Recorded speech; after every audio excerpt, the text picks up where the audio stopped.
Hey guys, and welcome to the Working Money Channel. So we've got Bob Moneybags here, our fake coin expert, finally got the new Ledger Nano, need to lock this bad boy up, giving us his private keys.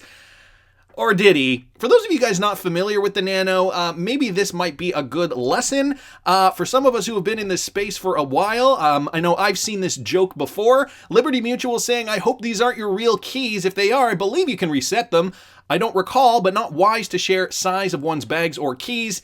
It's a cardinal rule. Jungle Link down here saying, wow, thank you Liberty for pointing this out. Many would have just stolen all the crypto and taught Bob a hard lesson of life. Good to see honest people still out there.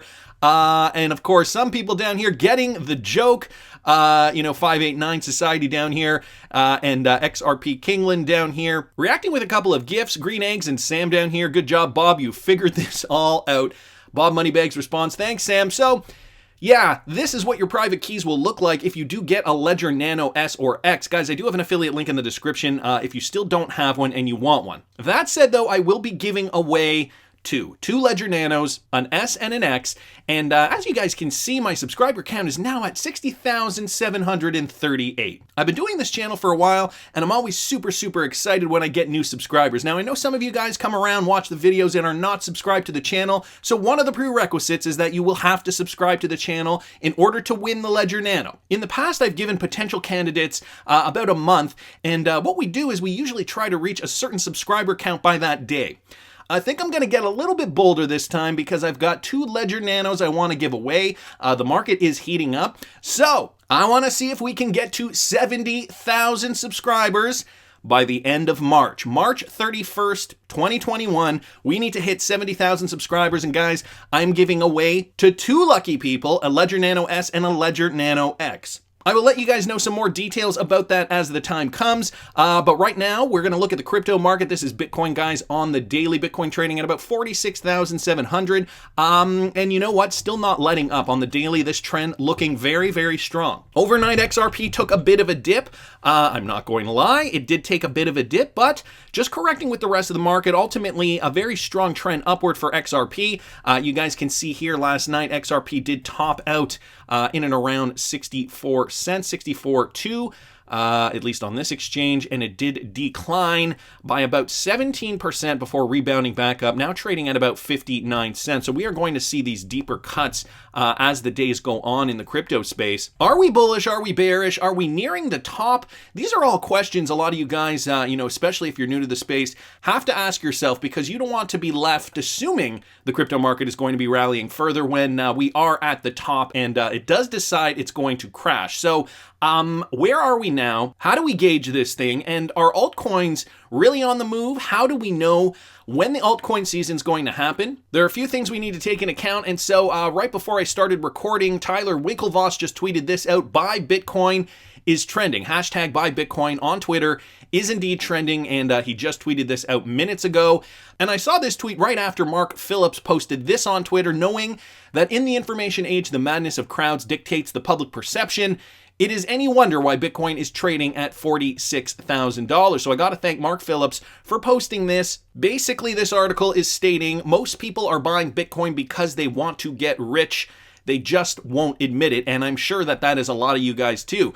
Me included. I mean, I have no scruples with admitting that I am buying cryptocurrency, not for the fundamental principles of a new monetary system or because I'm interested in the technology of XRP and I see it as superior than Bitcoin. I mean, those are all benefits to it, but ultimately, the reason I got in this market is because I want to make money, and that is why the channel is called Working Money Channel. Of course, I'm sure a lot of you guys feel the same way. So ultimately, this article talks a little bit about the perception of Bitcoin in the media and how people are looking at it, how people are treating it, and how that perception has shifted over time. What do you think emerged as the top comment on a viral article entitled "The Bitcoin Dream is Dead"? Was it a healthy debate about proof of work? Concerns about crypto's price stability? Perhaps an intellectual exchange between a crypto bull and bear? But nope, it was a message typed out vertically in Microsoft's Japanese extension language that read, "Have fun staying poor." And I think that this is at the center of this. Even dudes like the Winklevoss twins are, projecting what they think Bitcoin will go to, and that is the narrative. All this coming out today in this day and age, Bitcoin is becoming more and more mainstream, as we are seeing. It still hasn't won over the attention of all the major banks yet, but it is slowly gaining momentum, and we have seen this throughout 2020 and now into 2021. So they talk a little bit about this up here, guys. I will link this article in the description if you want to read further. I wanted to read you guys a couple of these paragraphs down here, though. If Bitcoin is a new paradigm, the new digital gold, Bitcoiners must stop to think about its price and get back to fundamentals. Price does not matter. Price stability does. For money to be money, it needs to prove its price will remain stable over long periods and especially through tough times. Bitcoin's negative 38.81% intraday crash on March 11, 2020 shows that it cannot be used for money just yet. It must demonstrate less volatile behavior over the next decade during deflationary black and white swan events. It's possible, though improbable. My beef here, however, is that most people won't admit greed is the real reason they have bought in, while using fundamentals as a justification. I'm here to tell you that in our crazy monetary world of ZERP absurdity, QE infinity, and MMT, it's okay to speculate on Bitcoin just because it's going up. In this environment, irrational is rational, and wanting to get rich via Bitcoin is fine. It's okay to admit this in public because it's clear for now that Bitcoin's fundamentals no longer matter. Whatever you think about crypto or its competitors is now irrelevant. Instead, it's what the herd believes the herd thinks about crypto, and what they say goes. And guys, this is good for you and I. Although this person is very, very negative, it sounds like the outlook is quite negative on the cryptocurrency market as a whole, and wanting to kind of go back to these fundamentals about cryptocurrency. Ultimately, everybody's in this market to make money. You and I both. It is no secret, and this is a good thing because it is what's going to keep fueling the price upward.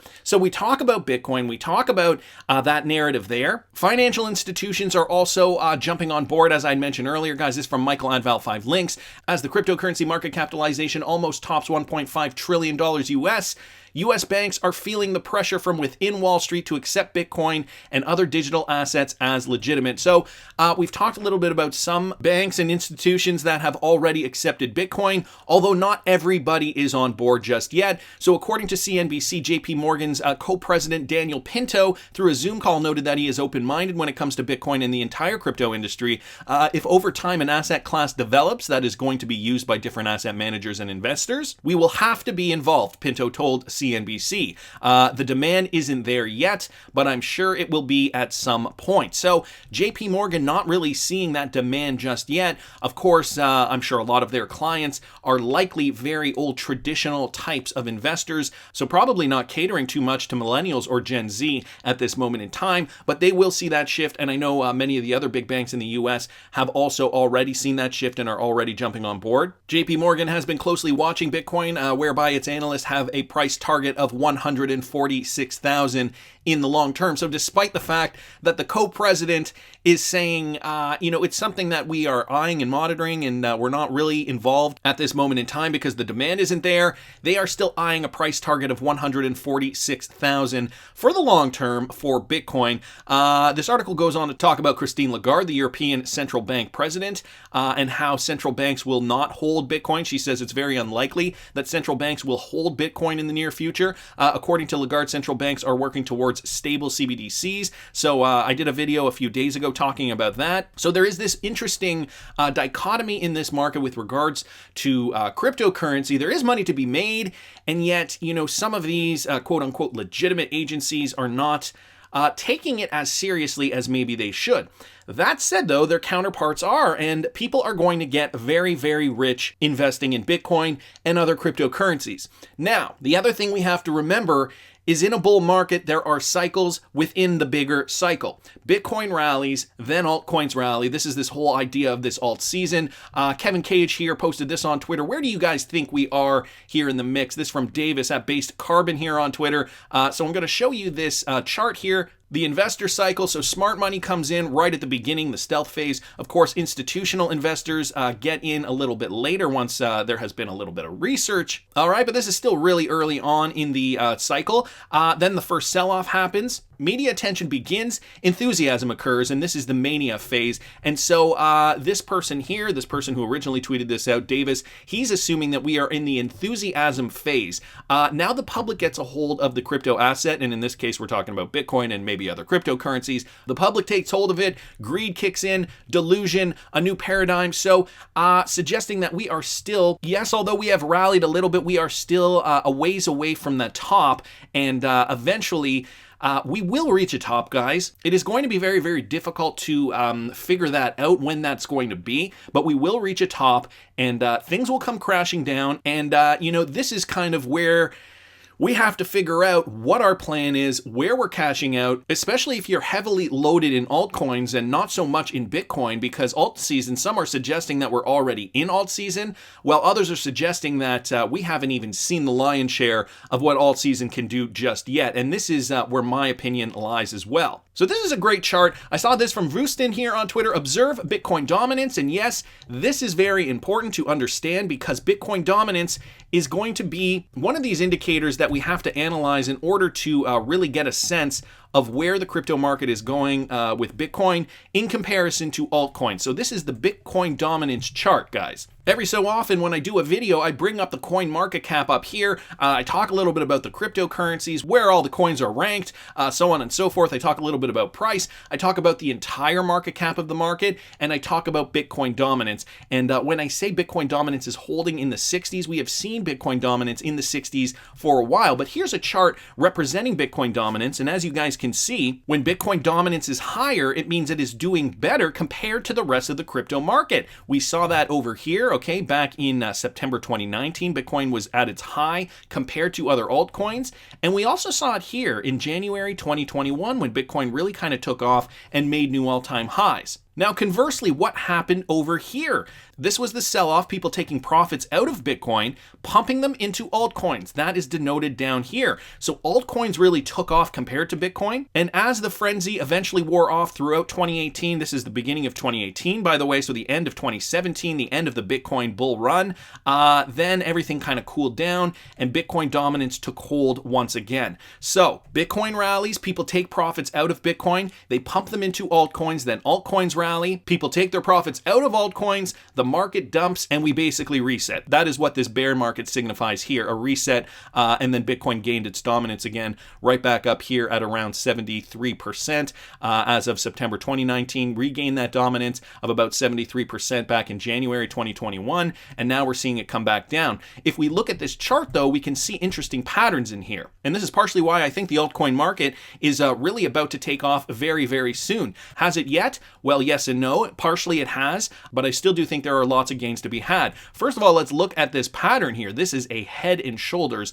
a classic head and shoulders pattern here being formulated on the Bitcoin dominance chart against altcoins. Whenever we see this pattern, it is usually suggested that the trend is going to continue to fall downward. So this is good. Good news for altcoin holders, because if the trend continues to fall downward, that means we are getting closer to this level here. And if we can get dominance right down here, right at about 35%, this is where altcoins really kind of thrived back in 2018, early 2018, January, first week of January.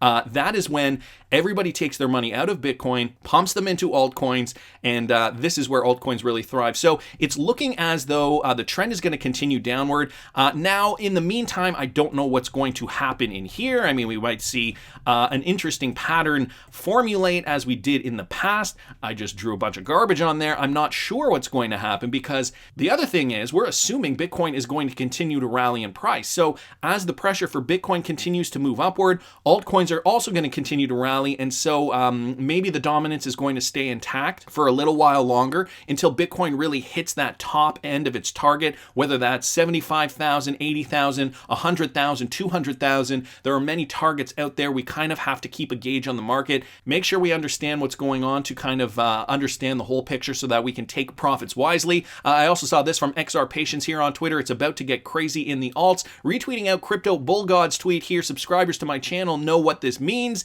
Now is the time to pay very close attention. And so he's also bringing up this chart here with the dominance, the Bitcoin dominance, that head and shoulders pattern. He's seeing something here with regards to this trend line.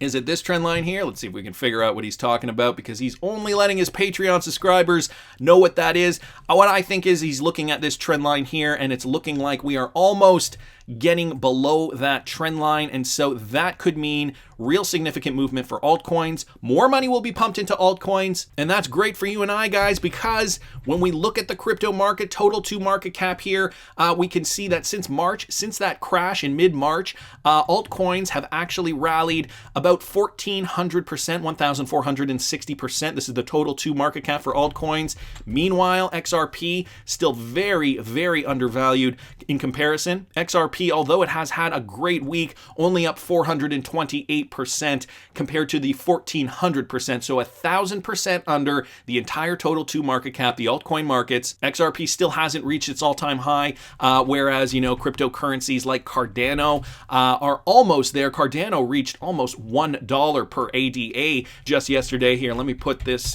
give you guys a little bit more history here. Here's all-time high for Cardano way back in the bull run of 2017. We can see it topped up here at around $1 and was $1.40, give or take. Cardano really reaching to get to that top again. And, you know, since March, mid-March, we can see Cardano, a very good performer since mid-March, one of those coins that is up near the top for cryptocurrency gains. At least one of the altcoins that has gained the most, 4,395% so far in this bull run. So in my opinion, a very, very overbought cryptocurrency. Stick to the good deals, guys. That's just my opinion. Finally, Johnny here. XRP will take you from investor to accredited investor after this bull run. Let's get that bread, crypto holders. This is going to be life-changing. Just remember to be patient, have a plan, stay calm, take profits as XRP rallies. That's just my opinion, but I want to hear what you guys think. Please subscribe to the channel if you haven't already. Like the video if you like the content I'm providing. I always love hearing your comments. And remember, guys, I'm giving away 2 Ledger Nanos on April 1st. We got to reach 70,000 subscribers by March 31st. Can we do it? See you in the next one, guys.